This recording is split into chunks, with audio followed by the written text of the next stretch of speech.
नमस्कार शेतकरी बांधवांनो, सर्वप्रथम मी अदा इंडिया प्रायव्हेट लिमिटेड व सर्व शेतकरी बांधवांचे मी स्वागत करतो।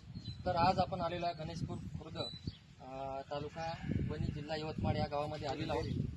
तर आज इथं आपण गणेशपूर खुर्दमध्ये ट्रासिड या औषधीचा आपण इथं डेमो दिला होता आणि या डेमोचेच आपण रिझल्ट पाहण्यासाठी आज इथं आपले गणेशपूरचे शेतकरी मंडळी आणि इथे आपले शेतकरी सुद्धा जमलेले आहे। तर नमस्कार भाऊ, सर्वप्रथम तुमचा परिचय द्या, तुमचं नाव सांगा। माझं नाव शुभम संजय आसुतकर, रायनार गणेशपूर, तालुका तरी जाणार। ठीक आहे, तुम्ही किती दिवसाआधी हे ट्रासिड वापरलं होतं आपल्या प्लॉटमध्ये? 11 तारखेला मारलं। 11 तारखेला मारला होता।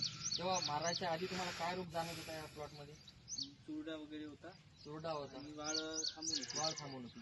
तर सध्याची परिस्थिती आज 11 तारखेपासून आपण आज 18 तारीख आहे, या 8 दिवसामध्ये तुम्हाला काय फरक जाणवता आपल्या पिकामध्ये? पराठी चांगली वाढली आहे, वाढली आहे। आणि रोगाचं नियंत्रण कसं झालं रोग पण याच्यामध्ये? कमी झालेला आहे। रोग कमी झाला म्हणजे नाहीसाच झालेला। आज जर आता इथं बघितलं तर आज कुठल्याच प्रकारचा इथं रोग दिसत नाही। आज 8 दिवस ओलांडून गेलेले आहे तरी सुद्धा या पिकावर कुठल्या प्रकारे कुठली कीड आलेली नाही आहे। सतत आता पाऊस सुद्धा पडत आहे, त्याच्यामुळे रोगाचा प्रादुर्भाव कमी झाला। पण पाऊस पडायच्या आधी याच्यावर खूप मोठ्या प्रमाणात चुरडा आणि तसेच शिकडीचा प्रादुर्भाव जाणवला होता।